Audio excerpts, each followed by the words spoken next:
एक गांव में एक औरत रहती थी। उसका शौहर विदेश में बिजनेस करता था और सालों साल घर नहीं आता था।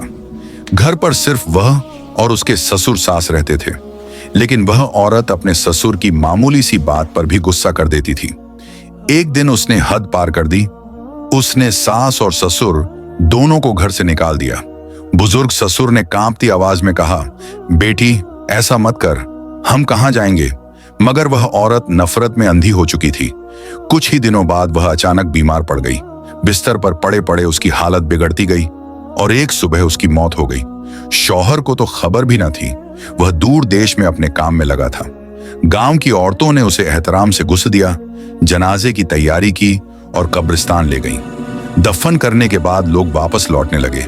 तभी एक आदमी मुड़कर देखने लगा। उसके होश उड़ गए। कब्र के ऊपर और आसपास सैकड़ों बिच्छू रेंग रहे थे। लोग डरते डरते उन्हें हटाने लगे, मगर जितना हटाते उतने ही नए काले बिच्छू मिट्टी से निकल आते, मानो कब्र खुद अजाब उगल रही हो। लोग दहशत में वहां से दूर हट गए।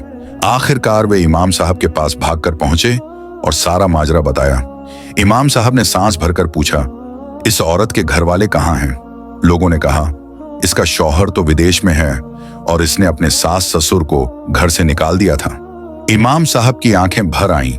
उन्होंने धीमी लेकिन कड़क आवाज में कहा, जिसने जिंदगी में जुल्म किया हो उसकी कब्र पर यह अजाब हैरानी की बात नहीं। और कब्र पर बिच्छू अब भी सरसरा कर घूम रहे थे, जैसे हर रेंगती आवाज एक फैसला सुना रही हो।